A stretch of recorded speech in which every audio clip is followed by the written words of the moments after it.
देशभरिका स्थानीय तहमा भूमि बैंक सञ्चालन। बाँझो निजी जग्गा अब भूमि बैंक मार्फत दिन सकिने। उपयोगमा नरहेको तथा बाँझो निजी जग्गालाई उत्पादनमूलक प्रयोगमा ल्याउने उद्देश्यले देशभरका स्थानीय तहमा भूमि बैंक सञ्चालन गर्ने प्रक्रिया अघि बढाएको सरकारद्वारा जानकारी। नेपालको अर्थतन्त्रको मेरुदण्ड मानिएको कृषि क्षेत्र वर्षौंदेखि परम्परागत शैली, युवा पलायन र राज्यको उदासीनताको कारण थला परेको छ।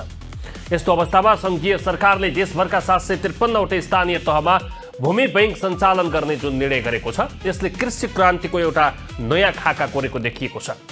भूमि व्यवस्था सहकारी संघीय मामिला तथा सामान्य प्रशासन मन्त्रालयले जारी गरेको यो नयाँ कार्यविधि र सक्रियताले बाँझो जमिनलाई उत्पादनको केन्द्र बनाउने लक्ष्य राखेको छ।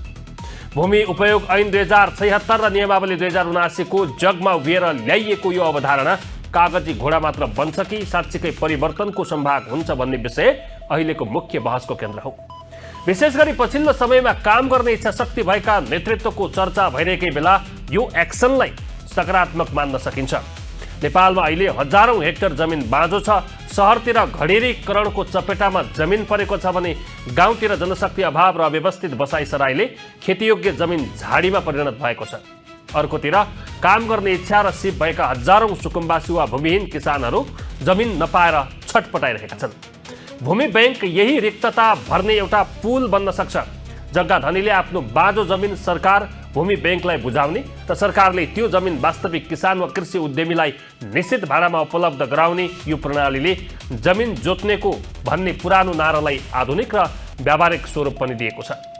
यसले जग्गा धनीलाई आफ्नो सम्पत्तिको सुरक्षा र आम्दानीको सुनिश्चितता दिन्छ भने खेती गर्नेलाई जमिनको अभाव हुन दिँदैन। यस विश्लेषणको अर्को महत्त्वपूर्ण पाटो भनेको हाम्रो आयातमुखी अर्थतन्त्र पनि हो। नेपालले वार्षिक खर्बौं रुपियाँको कृषि उपज भारत र अन्य मुलुकबाट आयात गर्छ। चामलदेखि प्याजसम्म र फलफुलदेखि दलहनसम्मका वस्तुमा हामी परनिर्भर छौँ। भूमि बैंक प्रभावकारी रूपमा सञ्चालन हुनु भनेको स्वदेशी उत्पादन बढ्नु हो।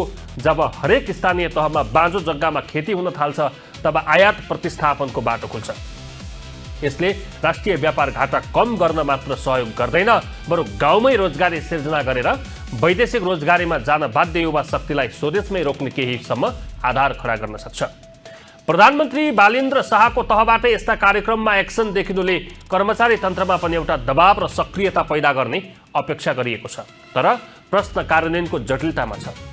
नेपालको नीति बन्नु ठूलो कुरा होइन, त्यसलाई भुइँतहमा उतार्नु चुनौती छ। नेपालमा भूमि बैंकको अवधारणा सफल हुन सबैभन्दा पहिले स्थानीय तहको क्षमता अभिवृद्धि हुनुपर्छ। कतिपय स्थानीय तहमा अझै पनि भू उपयोग वर्गीकरणको काम सकिएको छैन। कुन जमिन कृषि योग्य हो र कुन होइन भन्ने स्पष्ट तथ्याङ्क नभई भूमि बैंक चल्न सक्दैन। त्यस्तै जग्गा धनी र भाडामा लिने किसान बीचको विश्वासको सङ्कट अर्को ठूलो पर्खाल हो।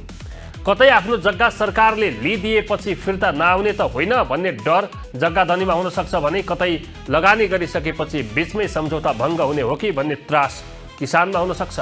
यसका लागि भूमि बैंक स्थापना तथा सञ्चालन कार्यविधिले दिने कानुनी सुरक्षा र स्थानीय सरकारको अभिभावकीय भूमिका निर्विवाद हुनुपर्छ। यस व्यवस्थाले किसानलाई दिने राहतको कुरा गर्दा यसले बिचौलियाको अन्त्य गर्न मद्दत पुर्याउनु पर्दछ। हाल नेपालको कृषि क्षेत्रमा जग्गा भाडामा लिने प्रक्रिया निकै महँगो र अव्यवस्थित छ। भूमि बैंक मार्फत एउटा निश्चित र न्यायोचित दर कायम हुँदा साना किसानहरूले पनि व्यावसायिक खेती गर्ने आँट गर्न सक्छन्। साथै भूमि बैंकसँग जोडिएका किसानलाई सहुलियतपूर्ण ऋण, मल, बिउ र बजारको सुनिश्चितता सरकारले प्याकेजमा दिनुपर्छ। केवल जमिन मात्र दिएर कृषि क्रान्ति हुँदैन। उत्पादित वस्तुको बजार मूल्य नपाएर सडकमा तरकारी फाल्नुपर्ने वर्तमान अवस्थाको अन्त्य पनि सँगसँगै हुनुपर्छ। नेपालको राजनीतिमा अहिले एउटा नयाँ धारको उदय भएको छ। राष्ट्रिय स्वतन्त्र पार्टी, जसले भाषणभन्दा नतिजालाई प्राथमिकता दिने भनेको छ। प्रधानमन्त्रीको सक्रियता र स्थानीय तहको तत्परताले यो योजनालाई सफल बनाउनुपर्छ। बाँझो जमिनलाई राष्ट्रिय पुँजीका रूपमा विकास गर्ने यो एउटा सुनौलो अवसर हुन सक्छ। तर यसलाई दलीय कार्यकर्ता भर्ती केन्द्र वा जग्गा दलालहरूको नयाँ अखडा बन्नबाट जोगाउनु उत्तिकै आवश्यक छ। कतिपय अवस्थामा सरकारी योजनाहरू झोले किसान र नक्कली सहकारीको कब्जामा पुग्ने गरेका तीता अनुभवहरू हामीसँग छन्। भूमि बैंक ती विकृतिबाट मुक्त हुनुपर्छ। डिजिटलाइजेसन यसको सफलताको अर्को कुञ्जी हो। जुन स्थानीय तहमा कति जमिन बैंकमा दर्ता भयो, कुनमा कति किसानले उपयोग गरिरहेका छन् र त्यसबाट कति उत्पादन भयो भन्ने कुराको पारदर्शी तथ्याङ्क अनलाइन प्रणालीमा हुनुपर्दछ। यसले भ्रष्टाचारको सम्भावनालाई न्यून गर्छ र नीति निर्माणमा सहयोग पुर्याउँछ।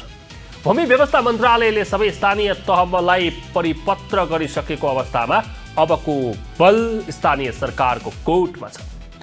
स्थानीय सरकारले आफ्नो क्षेत्राधिकारभित्रका जग्गा धनीलाई प्रोत्साहन गर्ने र किसानलाई आकर्षित गर्ने विशेष कार्यक्रम ल्याउन ढिला गर्नु हुँदैन।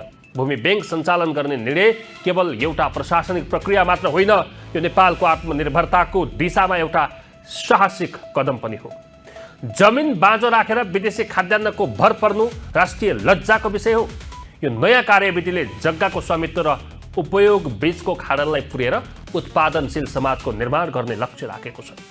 यदि यसलाई इमान्दारीपूर्वक लागू गरियो भने केही वर्षभित्र नेपाल कृषिमा आत्मनिर्भर मात्र हुने छैन, बरु कृषि उपज निर्यात गर्ने हैसियतमा पुग्नेछ।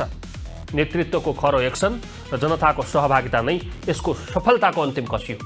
अब भाषणमा होइन, खेतबारीमा हरियाली र किसानको अनुहारमा मुस्कान देखिने गरी काम गरिनुपर्छ। भूमि बैंक कागजी दस्तावेजबाट निस्किएर खेतको गरासम्म पुग्नुपर्छ, तब मात्र देशको समृद्धि सम्भव छ। हवस् त, नमस्कार।